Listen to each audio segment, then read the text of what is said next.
ಶರಣ್ರಿ ಎಲ್ಲರೂ ಹೆಂಗದಿರಿ, ಎಲ್ಲರೂ ಆರಾಮದಿರಿ ಅಂತ ಅನ್ಕೋತೀನಿ. ಪ್ಲೀಸ್ ನನ್ನ ಚಾನಲ್ನ ಸಬ್ಸ್ಕ್ರೈಬ್ ಮಾಡಿರಿ. ಇವತ್ತು ಸಬ್ಬಸಿಗೆ ಪಲಾವ್ ಮಾಡೋದು ಹೆಂಗಂತ ನೋಡೋಣ ಬನ್ನಿ. ಸ್ಟವ್ ಹಚ್ಕೊಳ್ಳಿ. ಸ್ಟವ್ ಮೇಲೆ ಒಂದು ಪಾತ್ರೆ ಇಡಿ. ಪಾತ್ರೆ ಒಳಗೆ ಒಂದು ಅರ್ಧ ಕಪ್ಪಷ್ಟು ಎಣ್ಣೆ ಹಾಕೋರಿ. ಎಣ್ಣೆ ಬಿಸಿ ಆದಮೇಲೆ ಒಂದು ಸ್ವಲ್ಪ ಉದ್ದಿನಬೇಳೆ ಹಾಕೋರಿ. ಉದ್ದಿನಬೇಳೆ ಆದಮೇಲೆ ಒಂದು ಸ್ವಲ್ಪ ಜೀರಿಗೆ ಹಾಕೋರಿ. ಜೀರಿಗೆ ಆದಮೇಲೆ ಸ್ವಲ್ಪ ಸಾಸಿವೆ ಆದಮೇಲೆ ಒಂದು ಅರ್ಧ ಕಪ್ಪಷ್ಟು ಕರಿಬೇವಿನ ಸೊಪ್ಪು ಹಾಕೋರಿ. ಕರಿಬೇವಿನ ಸೊಪ್ಪು ಆದಮೇಲೆ ಒಂದು ಅರ್ಧ ಕಪ್ಪಷ್ಟು ಉದ್ದಕ್ಕೆ ಹೆಚ್ಚಿರೋ ಹಸಿಮೆಣ್ಸಿನ್ಕಾಯಿ, ಅರ್ಧ ಕಪ್ಪು ದಪ್ಪ ಮೆಣಸಿನ್ಕಾಯಿ ಹಾಕೋರಿ. ಹಾಕ್ಕೊಂಡು ಚೆನ್ನಾಗಿ ಕಲಿಸ್ಕೊರಿ. ಕಲಿಸ್ಕೊಂಡಾದ್ಮೇಲೆ ಒಂದು ಅರ್ಧ ಕಪ್ಪು ಉದ್ದಕ್ಕೆ ಹೆಚ್ಚಿರೋ ಗಜ್ಜರಿ, ಒಂದು ಅರ್ಧ ಕಪ್ಪು ಉದ್ದಕ್ಕೆ ಹೆಚ್ಚಿರೋ ಆಲೂಗಡ್ಡೆ ಹಾಕ್ಕೊಂಡು ಅಷ್ಟನ್ನು ಚೆನ್ನಾಗಿ ಒಂದು 5 ನಿಮಿಷ ಚೆನ್ನಾಗಿ ಮಿಕ್ಸ್ ಮಾಡ್ಕೊಳ್ಳಿ. ಮಿಕ್ಸ್ ಆದಮೇಲೆ ಉದ್ದಕ್ಕೆ ಹೆಚ್ಚಿರೋ 1 ಕಪ್ ಈರುಳ್ಳಿ ಹಾಕ್ಕೊಂಡು ಚೆನ್ನಾಗಿ 5ರಿಂದ 10 ನಿಮಿಷ ಕೈ ಬಿಡದೆ ಕಲಿಸ್ಕೊಳ್ಳಿ ಚೆನ್ನಾಗಿ. ಆದಮೇಲೆ ಈರುಳ್ಳಿ ಆದಮೇಲೆ ಇವಾಗ ಅರ್ಧ ಕಪ್ ಉದ್ದಕ್ಕೆ ಹೆಚ್ಚಿರೋ ಟೊಮೆಟೊ ಹಾಕ್ಕೊಳ್ಳಿ. ಟೊಮೆಟೊ ಹಾಕ್ಕೊಂಡು ಒಂದು 5 ನಿಮಿಷ ಚೆನ್ನಾಗಿ ಕೈ ಆಡಿಸ್ಕೊಳ್ಳಿ. ಅದಾದಮೇಲೆ ತೊಳೆದಿರೋ ಹಸಿ ಬಟಾಣಿ ಕಾಳು ಹಾಕ್ಕೊರಿ. ಒಂದು ಅರ್ಧ ಕಪ್ಪಷ್ಟು ಹಾಕ್ಕೊಂಡು ಅಷ್ಟನ್ನು ಚೆನ್ನಾಗಿ ಮಿಕ್ಸ್ ಮಾಡ್ಕೊರಿ. ಮಿಕ್ಸ್ ಆದಮೇಲೆ ಲಾಸ್ಟಿಗೆ ಸಣ್ಣದಾಗಿ ಹೆಚ್ಚಿರೋ ಸಬ್ಬಸಿಗೆ ಸೊಪ್ಪು ಹಾಕ್ಕೊಂಡು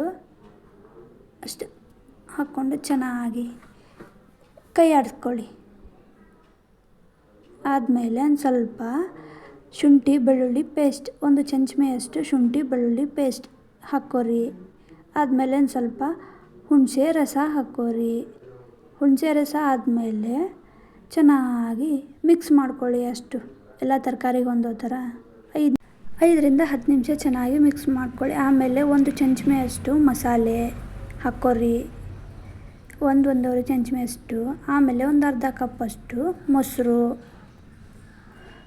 ಹಾಕ್ಕೊಂಡಾದ್ಮೇಲೆ ಚೆನ್ನಾಗಿ 5ರಿಂದ 10 ನಿಮಿಷ ಕೈ ಆಡಿಸ್ಕೊಳ್ಳಿ.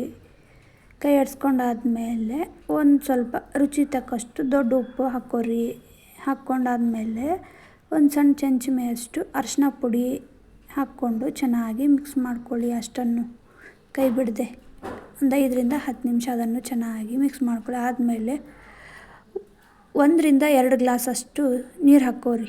ನೀರು ಹಾಕ್ಕೊಂಡ್ಮೇಲೆ ಚೆನ್ನಾಗಿ ಮಿಕ್ಸ್ ಮಾಡ್ಕೊಳ್ಳಿ. ಮಿಕ್ಸ್ ಆದಮೇಲೆ 1ರಿಂದ 1.5 ಗ್ಲಾಸಷ್ಟು ಅಕ್ಕಿ ಹಾಕ್ಕೊರಿ. ಅಕ್ಕಿ ಹಾಕ್ಕೊಂಡು ಆದಮೇಲೆ ಚೆನ್ನಾಗಿ 1-2 ನಿಮಿಷ ಮಿಕ್ಸ್ ಮಾಡ್ಕೊಳ್ಳಿ. ಮಸಾಲೆ ಎಲ್ಲ ಅಕ್ಕಿ ಹೊಂದೋ ಥರ ಕೈ ಆಡಿಸ್ಕೊಂಡ್ರಿ. ಕೈ ಆಡಿಸ್ಕೊಂಡಾದ್ಮೇಲೆ ಪಾತ್ರೆ ಮುಚ್ಚಳನ ಮುಚ್ಚಿಬಿಡಿ. ಮುಚ್ಚಿ 1ರಿಂದ 2 ಸೀಟಿ ಆಗಬೇಕು. ಆಗಿದ ಮೇಲೆ ಪಾತ್ರೆ ಬಾಯಿನ ಓಪನ್ ಮಾಡಿ. ಸೀಟಿ ಆದಮೇಲೆ ಪಾತ್ರೆ ಮುಚ್ಚಳನ ತೆಗೆದು ಚೆನ್ನಾಗಿ ಕೈ ಆಡಿಸ್ಕೋಬೇಕು. ನೀಟಾಗೆಲ್ಲ ಕೈ ಆಡಿಸ್ಕೊಂಡಾದ್ಮೇಲೆ ಚೆನ್ನಾಗಿ ಮಿಕ್ಸ್ ಮಾಡ್ಕೊಳ್ಳಿ. ಮಿಕ್ಸ್ ಆದಮೇಲೆ ಪಲಾವ್ ರೆಡಿ ಆಯಿತು. ಇವಾಗ ಒಂದು ಪ್ಲೇಟಿಗೆ ಹಾಕ್ಕೊಂಡು ಸ್ವಲ್ಪ ಮೇಲೆ ತುಪ್ಪ ಹಾಕ್ಕೊಂಡು ತಿಂತಾಯಿದ್ರೆ ಸೂಪರಾಗಿರುತ್ತೆ.